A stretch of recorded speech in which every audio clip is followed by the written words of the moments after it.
This week, I'm tracking every single minute. I have a lot going on. I'm a full-time student, a realtor, property manager, and builder. I don't have a single minute to waste. This is how my schedule looks like now, and this is how it's gonna look. We start tomorrow. It's 11:55 on a Sunday.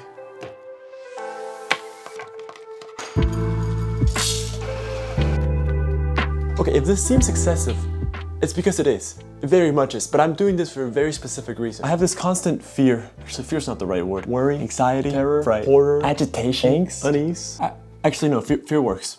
Of letting time go without making the most of it. Now, I'm sure this happens to all of us, but I hate it when I get back from class, supposed to get some work done, but instead, lay in bed, only for a minute.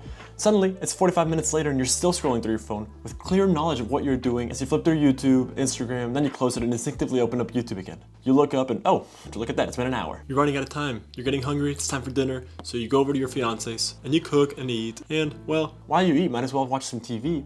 And a few episodes later, 5, 6, 7. You finally get up and decide you need to go shower, so you go home. Whoops, on your phone again. It's been what now, 20 minutes? Damn. Hop in, hop out. It's 11 p.m. It's too late to do your work now, so you go to bed. You wake up the next day, you do it again.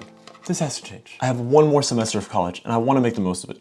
I need to make the most. These are the things my life revolves around. School, work, and personal. School, I have 4 classes. Work, I'm a realtor, a builder, manager, and we can include YouTube in work. Now, am I making any money?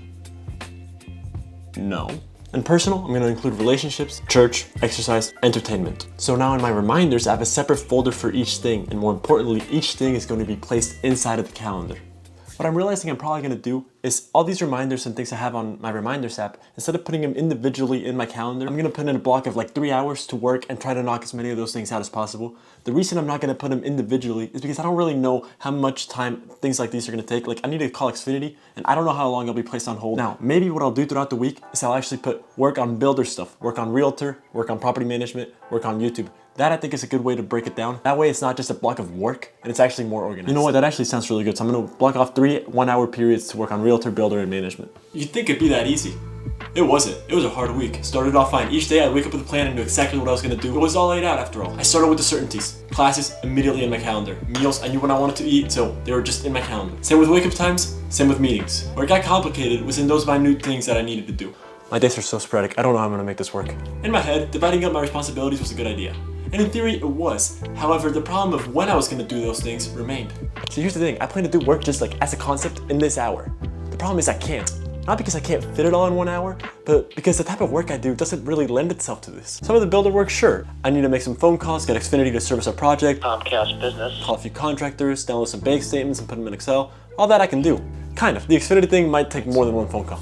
I don't know why they brought you over here. Yeah, I'm not so sure either. The problem is that my work as a realtor doesn't really work like that. People call when they want to, and no amount of planning and scheduling can take out the unknown calls and problems. So what would happen is I'd fill out my work hour, I'd actually get my work done in that hour, but then when I went to classes, my work didn't really stop. I literally took 35 calls today, all in between 4 back-to-back classes and 2 midterms. Things just needed to happen right then, and I really couldn't schedule that to fit in my day. 2 different clients trying to get houses. It's the end of the month. They needed a new place to live. So I'm taking their calls, I'm talking to their realtors, I'm coordinating with my dad or another realtor to actually show the house in Houston, because I'm over here in Waco and I can't be showing their houses. Then I have to send applications, review the applications, approve them, send the contracts, have the contracts be signed, and everything just piled onto me like right now. Hey, business is good, can't really complain about getting new clients. And this is what I was trying to fix, the messiness in my life, the lack of control within my work. I don't like the fact that I can be in the middle of lunch or coffee with a friend or even mass, and I'm just getting bombarded with texts and phone calls and people just poking at me, trying to convince me that their problems are more important than my time.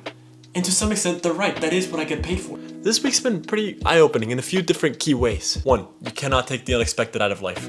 You make plans, God laughs. I don't think I added a single thing to my calendar that I didn't have to go back, edit, switch around on the time, or just simply ignore because something else more important came up. Workout was pretty good. It's a little shorter. So I'm gonna hop in the shower, I'll adjust the schedule later, and we'll go from there. 2, that's okay. It makes life a little bit more interesting. I mean, one of the reasons that I was drawn to a life of entrepreneurship and real estate is that every day is a little different. There's no monotony that comes from doing the same thing day in and day out. And 3, a busy, full schedule is not always good. See, I've always found pride in the fact that I get a lot done. I am always busy. I always need to fill my time with tasks I don't like being bored. I'm not good at it. However, I think it's something that I need to be better at. Looking at a blank spot in my schedule and being okay with taking a break, having some leisure time. We are not meant to live a life full of busyness. We are not meant for work. Our lives are meant for so much more than that. to take a walk, enjoy nature, spend some time with our friends, go on impromptu dates, have some time at night to just have some tea and talk, play some chess, get your ass handed to you in chess. That's okay. There's definitely a balance. We shouldn't sit around doing nothing. We should find something that motivates us, something we can be good at, something that gives us purpose and makes every little bit of suffering worth it. We should strive to work and work hard when we do. But when we're not and we're simply living, taking in all the wonders, we should make a point to enjoy it.